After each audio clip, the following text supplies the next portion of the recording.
Si notre société, notre vieille Europe chrétienne doit disparaître, eh bien au moins que ce ne soit pas à cause de nos lâchetés ou de notre indifférence. Que si notre vieux monde doit s'écrouler sous différents facteurs qui viennent le détruire ou le miner de l'intérieur, eh bien que dans le futur nous puissions dire je n'ai pas assisté indifférent, mais j'ai résisté avec tous les moyens qui étaient en ma possession.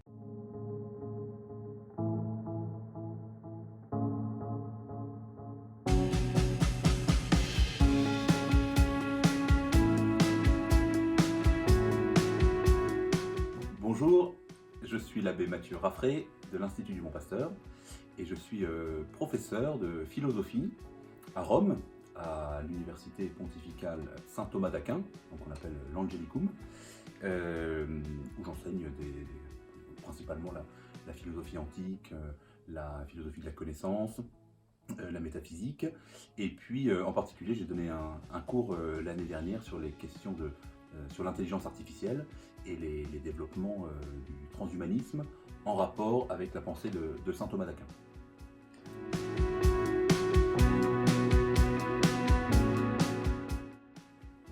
Alors, j'aimerais amener les participants à réfléchir à trois aspects de la question de cette loi bioéthique. D'abord, un aspect culturel, à savoir quelle est la société que nous voulons laisser aux générations futures. Quels sont les critères qui vont guider la société à venir? Est-ce que ce sont simplement des critères de marché ou d'intérêt ou de réalisation de fantasmes personnels? Ou est-ce qu'il y a des critères moraux ou au moins éthiques de bien qui doivent être à la base de cette société à venir? Ensuite, il y a un aspect philosophique de la question qui est finalement une question qui a traversé les siècles, toute l'histoire de l'humanité, et c'est la suivante: qu'est-ce que l'homme? Et parce que les transhumanistes parlent volontiers du H+, l'homme augmenté. Est-ce que ça signifie qu'il peut exister des hommes diminués? Là, on pense par exemple à Vincent Lambert, ou ces personnes qui sont en situation post-relationnelle, comme on dit, ou un embryon dans le sein de sa mère. Est-ce que ce sont des hommes qui seraient diminués et qui ne mériteraient pas le statut d'être humain? Donc finalement, qu'est-ce que l'homme? Et puis, troisième aspect de cette question, un aspect plus théologique ou même mystique ou spirituel, à savoir, qu'est-ce qu'on veut faire? Vers quoi allons-nous avec ces expériences, ces expérimentations, ou même ces lois qui vont demain nier la filiation biologique? Est-ce que finalement nous ne sommes pas en train de reproduire le mythe de Prométhée, c'est-à-dire l'homme qui veut se faire Dieu, et au final le péché originel de l'homme ou de l'ange qui veut se prendre pour Dieu et décider à la place du Créateur ce qu'il veut être et ce que doit être la nature.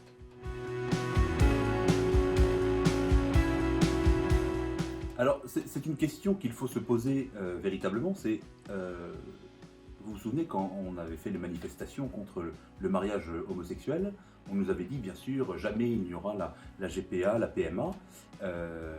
Et évidemment, nous y sommes aujourd'hui. Vers quoi allons-nous? C'est-à-dire, quelle est la loi suivante, ou quel est l'objectif visé par ceux qui sont les promoteurs de ce genre de loi? Et ce qui est très important, c'est de se rendre compte dès aujourd'hui la direction dans laquelle on va, parce que si nous voulons nous saisir du gouvernail pour changer la direction, eh bien, plus nous attendons, plus il sera difficile de virer de bord.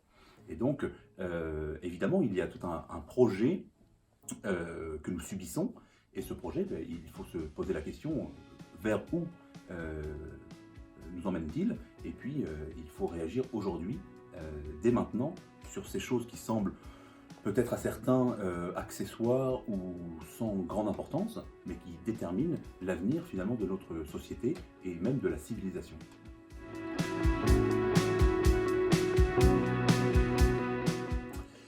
Bien, évidemment, lors de la manifestation du 6 octobre, les questions philosophiques, théologiques ou mystiques dont je parlais ne seront pas des slogans qui vont être utilisés par les manifestants.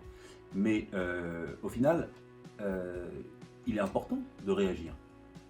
pour pouvoir dire plus tard, j'ai essayé de faire le nécessaire, j'ai été présent et j'ai saisi les occasions qui se sont présentées pour m'opposer à des projets qui me semblaient incompatibles avec ma foi chrétienne, ou avec ma conception de l'homme, ou avec ma conception de la société. Donc je pense qu'il est très important que tous les catholiques, les hommes de bonne volonté, et en particulier les jeunes, eh bien, se manifestent, et du coup manifestent le 6 octobre pour exprimer leur désaccord avec ces projets dramatiques, et peut-être même diaboliques, que nous devons subir aujourd'hui.